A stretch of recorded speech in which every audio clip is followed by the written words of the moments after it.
승덴 같은 경우는 옥주현 댄버스, 옥덴하고는 확실히 뭐 당연하지만 다른 매력을 다들 아시겠지만 요즘 코로나 바이러스로 공연계가 뭐 거의 초토화죠.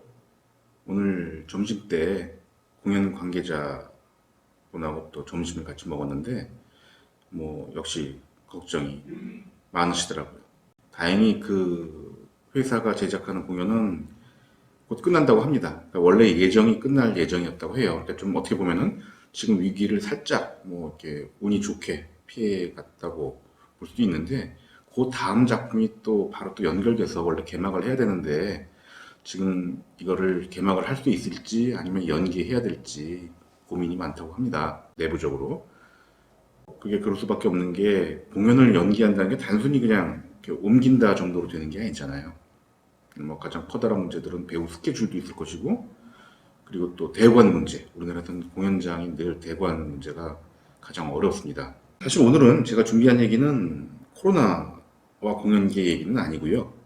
레베카입니다. 레베카 중에서도 이제 신영숙 배우에 대한 얘기를 좀 해볼까 해서 영상을 준비를 했습니다. 언제까지나 계속될 것 같았던 레베카도 이제 슬슬 끝이 나갑니다. 서울 공연이 그렇다는 거죠. 제가 알기로는 11월 중순에 시작을 했으니까 오늘이 2월 중순이니까요. 11월, 12월, 1월, 2월. 예, 벌써 12월, 1월, 2월 맞죠? 예, 3개월 했고요. 이제 4개월 차로 접어들겠네요. 서울 공연을 이제 4개월을 하고 곧바로 지방 투어가 예정이 되어 있다고 합니다. 제가 알기로는 울산, 대전, 천안, 전주 이렇게 4곳인데 여기도 뭐 쉽지는 않겠네요. 코로나 때문에 지방 공연들 곧바로 이어갈 수 있을지 그렇게 됐으면 참 좋겠는데 좀 우려가 됩니다. 어쨌든 레베카는 레베카죠. 저는 레베카가 일찌감치 이미 국민 뮤지컬의 반열에 올랐다고 생각을 합니다. 이렇게 국민 뮤지컬이라고 불러서 어색하지 않은 공연들이 몇 개 안 되죠, 사실. 대표적인 뮤지컬이 아마 맘마미아가 있을 것 같고요. 또 지방 공연이 의외로 굉장히 시카고가 많이 합니다. 시카고 같은 경우는 국민이라고 하면 이제 뭐 어린이들, 뭐 나이가 어린 친구들도 포함이 되기 때문에 전 연령층이 다 볼 수 있는 그런 뮤지컬이 꼭 국민 뮤지컬이어야 한다고 하면은 시카고는 좀 어렵겠지만 그러나 정말 전국적으로 많은 우리 공연 팬들이 보는 작품이라고 보면은 시카고도 들어갈 자격이 충분하다고 생각을 합니다. 레베카 같으면은 뭐 발코니 씬, 뭐 다들 좋아하시죠? 저 굉장히 좋아합니다. 만약에 그런 거 많이 있잖아요. 뭐 죽기 전에 꼭 해야 될 뭐 이런 거. 죽기 전에 꼭 봐야 할 뮤지컬 100대 명장면 뭐 이런 걸 꼽으면 저는 이 레베카의 발코니 씬은 꼭 들어가야 된다. 우겨 넣어서라도 들어가야 된다. 저는 이렇게 생각을 합니다. 뭐 제가 기억하는 발코니 씬 명장면은 아마 몇 년 전에 봤던 옥주현 댄버스 부인 그리고 이희는 임혜영 배우가 했던 초연 때 아마 감동이었을까요? 아마 잊지를 못하죠. 네, 그 정말 충격적이었던 그 장면, 그 비바람이 몰아치는 그 맨더리 저택, 거대한 창문이 열리고 밖에 바다가 보이고 거기서 두 댄버스와 이희가 정말 정면으로 충돌하는 맞붙는 그 장면에서 맞붙다기보다는 댄버스가 훨씬 크죠. 네.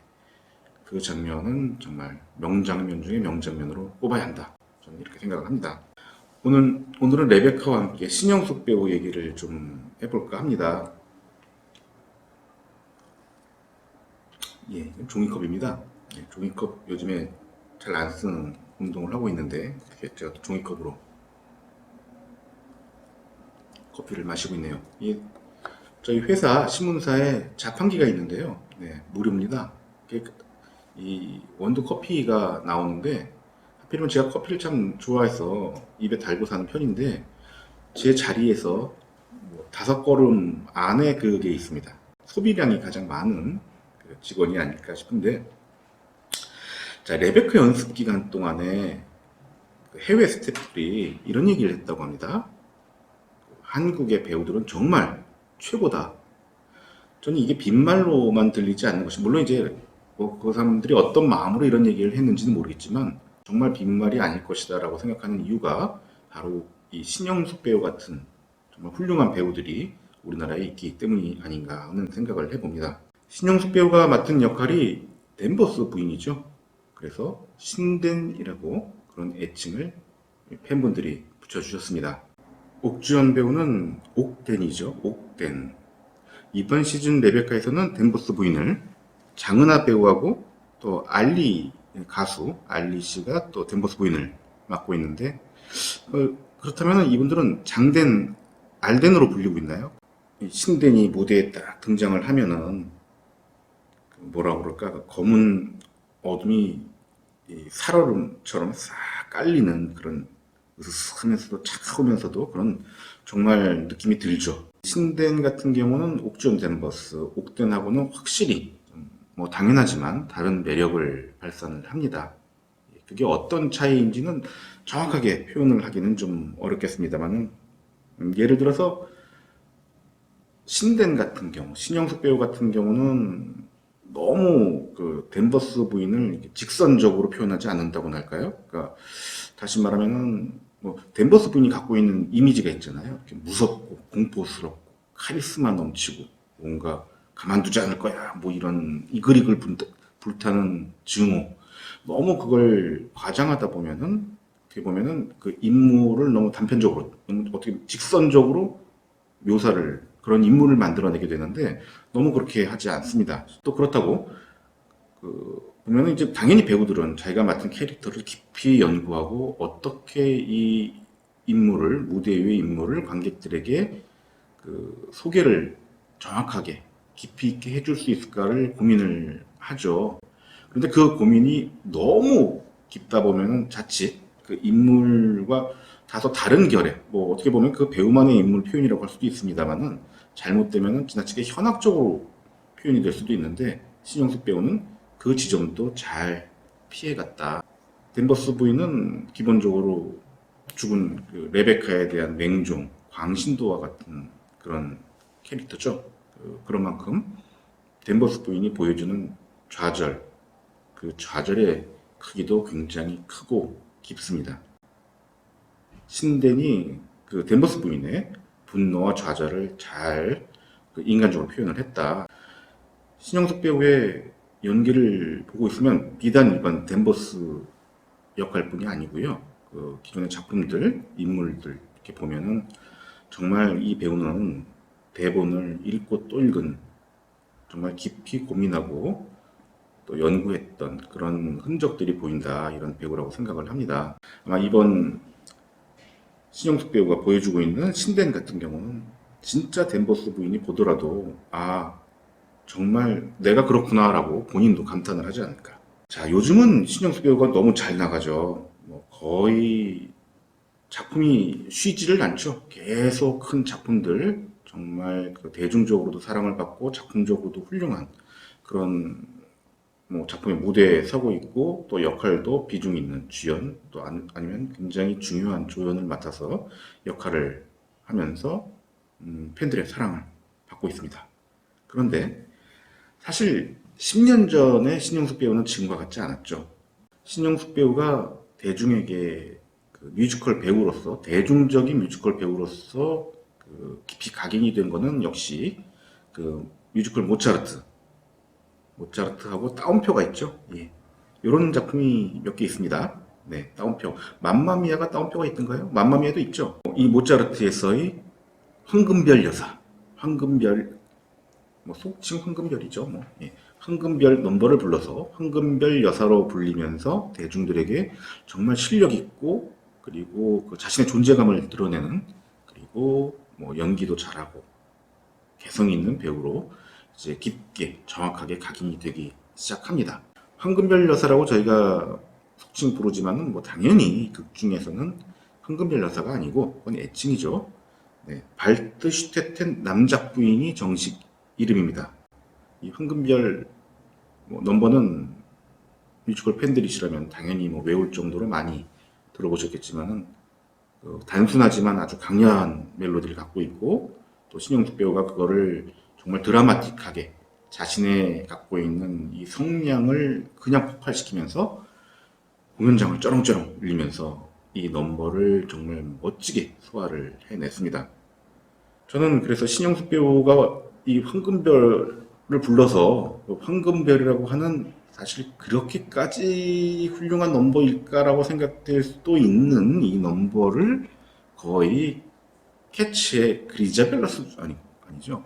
캐치의 메모리 수준으로 격상을 시키지 않았는가. 그러고 보니까 신영숙 배우는 캐치의 그리자벨라 역도 한 적이 있습니다. 자, 그렇다고 해서 이 신영숙 배우를 황금별 때문에 뭐 그냥 훅 뜬 배우다, 갑자기 나타난 배우다 이렇게 생각하시는 분이 계실까봐 오늘 말씀을 드립니다. 사실 신영숙 배우는 1999년도에 명성황후로 데뷔를 했습니다. 당시 데뷔를 했을 때 역할이 그 황후의 곁을 지키는 그 손탁 여사, 그때도 여사였네요. 손탁 역으로 데뷔를 했죠. 그리고 나중에 명성황후 역할을 맡아서 당시의 언론에서는 신영숙의 명성황후 금이 환영이다 이런 그 표제로 기사를 많이들 썼던 기억이 납니다. 그래서 신영숙 배우에게 제가 물어본 적이 있어요. 인터뷰를 하면서 아니 이 정도 수준의 연기력과 또 노래 실력 게다가 뭐 비주얼도 갖춘 이런 훌륭한 배우가 왜 이제야 이렇게 대중에게 알려지기 시작했을까라고 물었더니 바로 답을 해주더라고요. 가장 큰 이유는 서울예술단에서 활동을 오래 했기 때문이라고 합니다. 신영숙 배우가 서울예술단 출신이라는 것은 뭐 아시는 분은 아시고 모르시는 분은 모르시겠지만 1999년 명성황후로 데뷔를 하고 2000년에 서울예술단 단원으로 들어가게 됩니다.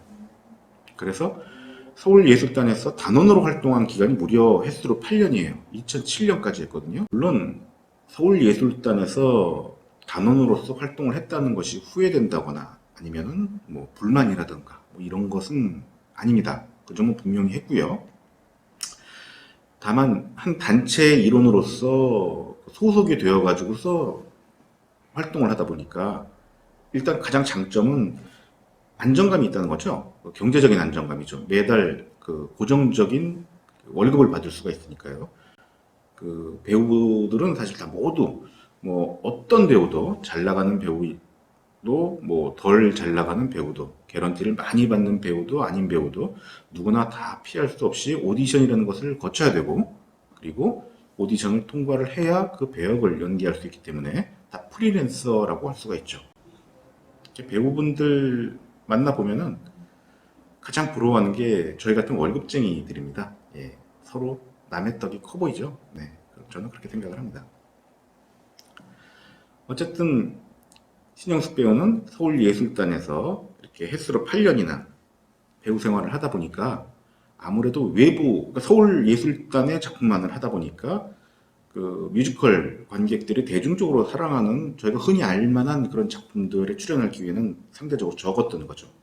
신영숙 배우는 워낙 또 실력이 있으니까 서울예술단 내에서도 상당히 주연이라든지 비중 있는 조연을 했고 그리고 외부 활동도 뭐 그 서울예술단의 작품을 주로 하지만 외부 활동도 간간히 했습니다. 그렇다고는 해도 이 개인적으로 튀거나 또 대중적으로 선보일 만한 기회는 상대적으로 적었다는 것. 그 이유 때문에 신영숙 배우가 2000년에서 2007년, 이게 8년이나 되는 그런 배우 생활을 했음에도 불구하고 뮤지컬 팬들에게 덜 알려진 것이 아닌가 하는 결론을 내릴 수가 있는 것 같습니다. 서울예술단 출신들 배우들이 많이 있죠. 그 중에 대표적인 여배우로는 조정원 배우가 있습니다. 조정원 배우하고 신영숙 배우하고 같은 시기에 서울예술단 활동을 했을까? 아마 했을 것 같다 싶어서 확인을 해보니까 실제로 같은 시기에 활동을 했습니다. 나이는 신영숙 배우가 1975년생이고 조정원 배우가 1979년생이니까 신영숙 배우가 4살 위죠. 언니입니다. 조정원 배우가 또 크게 인기를 얻고 팬들에게 각인이 된 작품이 서울예술단의 로미오와 줄리엣이죠. 당시 민영기 배우가 로미오 그리고 조정원 배우가 파격적으로 정말 당시 줄리엣을 맡아서 큰 인기를 모았죠. 지금도 조정원 하면 로미오와 줄리엣을 기억하시는 분들이 정말 많으십니다. 이때 이게 2005년도 공연인데 이 당시에 신영숙 배우는 유모 역을 맡아서 같이 무대 같은 작품을 했습니다. 뭐 로미오와 줄리엣이 워낙 유명한 작품이니까 그렇고 뭐 기타 다른 작품에서도 함께 출연을 했겠죠. 자, 어쨌든 이렇게 햇수로 8년이나 신영숙 배우는 서울예술단에서 배우로 활동을 했고요. 이 당시에 대해서 신영숙 배우는 이렇게 회고를 합니다. 제가 정리를 해봤는데요. 주연, 조연 정말 중요하고 또 매력적인 역할을 많이 할 수 있었다. 첫 번째. 두 번째, 단원으로 활동을 하면서 많은 것을 배울 수 있었다. 그렇겠죠? 네.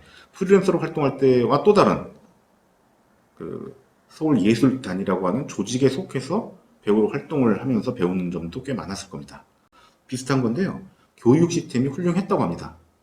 신영숙 배우는 원래 자질이 뛰어난 배우이기도 하지만 서울예술단에서 단원으로 활동을 하면서 정말 좋은 선배들 또 선생님들을 만나서 그 안에서 그 기량들을 빠르게 성숙시킬 수 있었던, 성장할 수 있었던 그런 좋은 기회를 가졌던 것 같습니다. 워낙 큰 단체다 보니까 세계적인 아티스트들하고 작업을 할 수 있는 기회가 많이 있었다고 합니다. 그것도 좋은 신영숙 배우로 오늘날의 신영숙 배우를 만든 훌륭한 뛰어난 걸음, 자양분이 되었다. 저는 이렇게 생각을 하고 있습니다. 사실은 제가 생각을 했다기보다는 신영숙 배우가 그렇게 얘기를 해줬습니다. 자, 이렇게 해서 신영숙 배우가 서울예술단을 나왔을 때가 2008년이라고 보면 이때 나이가 이미 30대 초반이고요. 2008년도 캐츠에서 그리자벨라 역을 맡아서 메모리를 부를 때가 33, 만으로 33세 나이였습니다. 이 이후에, 그러니까 2008년 이후에 그 작품들만 보신 분들은 신영숙 배우가 갑자기 훅 하고 어느 날 들어온 그런 떨어진 배우로 생각을 하시는 분도 계시겠지만 어쨌든 이렇게 그 긴 99년도, 네, 99년도면 20세기 아니겠습니까? 20세기에 데뷔를 한 배우다.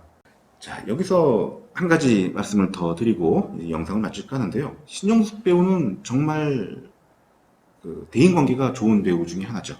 저는 지금까지 공연 기자를 하면서 앞에서나 뒤에서나 신영숙 배우에 대해서 이렇게 나쁘게 험담을 하는 사람을 제가 만나보지 못한 것 같습니다.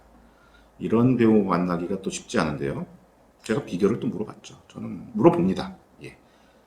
당신은 어떻게 해서 이렇게 좋은 소리만 듣고 살 수 있느냐. 일단은 의외로 신영숙 배우는 자신은 그렇게 인간관계를 잘하는 편은 아니다라고 어떻게 보면은 네, 그 수능 시험 만점자가 교과서로만 공부했어요 하는 이런 답변처럼 들리기도 합니다만은 이런 얘기를 하더라고요. 어떻게 보면은 그 프리랜서로서 배우로서의 데뷔가 늦었잖아요. 본인 표현입니다. 프리랜서로서 활동한 게 늦은 나이에 하다 보니까 작품에서 후배들을 만나더라도 꼭 후배같이만 느껴지지 않더라는 거예요. 동료처럼 느껴졌다는 거죠. 그래서 후배지만 또 스스럼 없이 대하고 배울 점이 있으면은 정말 부끄럼 없이 배우고 또 본인은 언니이자 또 누나이자 선배지만은 후배들한테 본인이 힘든 거 있으면 어려운 거 있으면 뭐 솔직하게 얘기를 하고 그러다 보니까 이렇게 좀 사이가 관계들이 좋아진 것이 아닌가 하는 본인의 얘기가 있었습니다. 자, 오늘은 이렇게 신영숙 배우에 대한 얘기를 좀 들려드렸는데요. 신영숙 배우에 대한 얘기는 정말 들려드릴 얘기들이 많이 있습니다.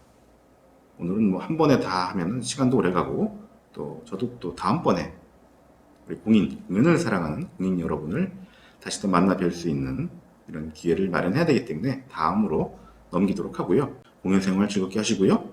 마스크 잘 쓰고 다니시고요. 빠잉.